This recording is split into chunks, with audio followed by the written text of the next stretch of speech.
నేను రాస్తున్న మరణపత్రం ఈ 5 పేజీల మరణపత్రం. ఈ లెటర్లో 3వ పేజీలో తర్వాత 3వ పేజీ 3వ పేరాలో నా తల్లిదండ్రులు ఈ ప్రెజర్ తట్టుకోలేకపోతున్నారు. ప్రతిరోజు నా కొడుకు ఇంటికి తిరిగి వచ్చే వరకు ఈ నీచుడు సాదికుతో నవ్వుతూ ఉండాల్సి వస్తుంది. అది ఇంకా మా వల్ల కాదు.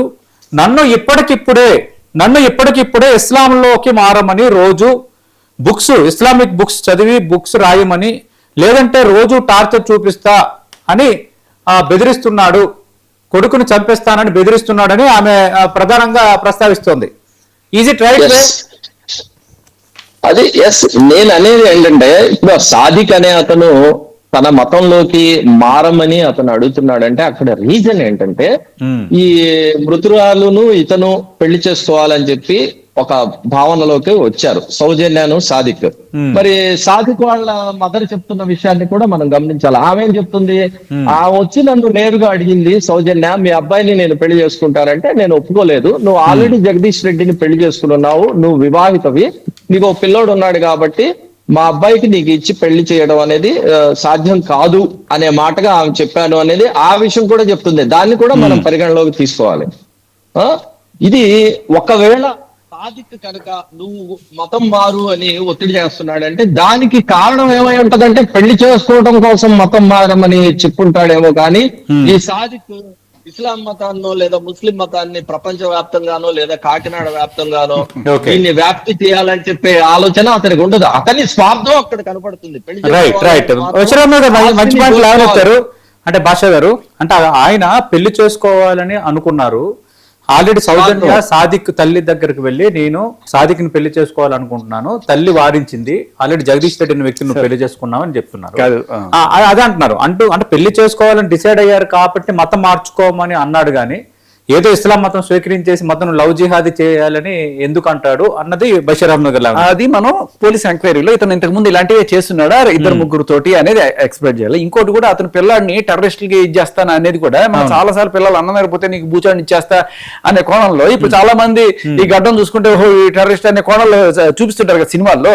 అది చూసి నేను ఒరే నాకు పెద్ద పెద్ద కనెక్షన్లు ఉన్నాయి పాకిస్తాన్ తోటి నేను ఇచ్చేస్తా అని చెప్పి బెదిరించాడా, లేకపోతే ఇతనికి నిజంగానే టెర్రరిస్టులతో కనెక్షన్స్ ఉన్నాయనేది కూడా పోలీసులు ఎంక్వైరీ చేయాలి.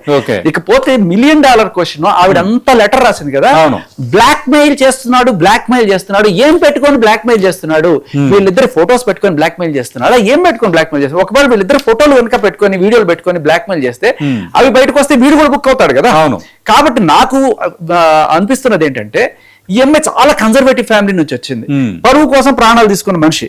అయితే ఈ కోణంలో డైవర్స్ గనక భర్తతోటి అయ్యి అది బయటకు వస్తే అది నిజంగా పరువు తక్కువగా భావిస్తుంది. అలా కాకుండా భర్త తనంతట తాను చచ్చిపోతే అది ఈవిడ మీద సానుభూతి వస్తుంది, ఆయనకి సంబంధించిన ఆస్తి కూడా వస్తుంది.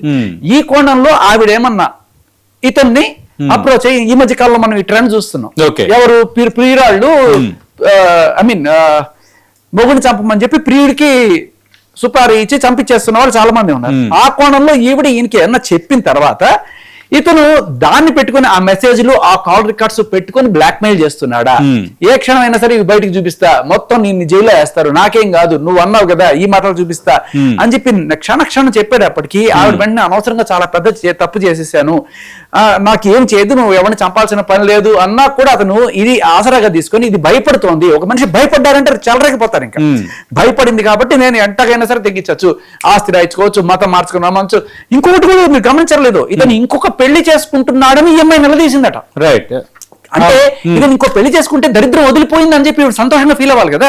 ఈవిడికి ఒక పొసెసివ్ ఫీలింగ్ వచ్చింది, ఇతను నా వాడు నాతో ఉండాల్సిందే అనే కోణంలో సంథింగ్ సంవేర్ ఆవిడకి ఇది మొదలైంది. లేకపోతే ఇంకో పెళ్లి చేసుకుంటే ఎట్టా చేసుకుంటావురా, నువ్వు నాతో ఇన్నాళ్ళు ఉండే అనకుండా ఈ దరిద్రుడు పెట్టే టార్చర్ వదిలిపోతుందని ఆవిడ ఎందుకు అనుకోలేదు అనేది కూడా నాకు ప్రశ్నార్థకంగా మిగిలిపోయింది.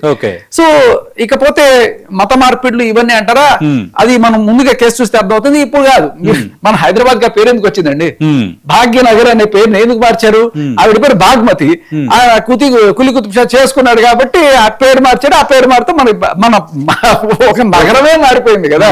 సో కొంతమంది ఉంటారు, అందరూ అని మనం చెప్పలేము.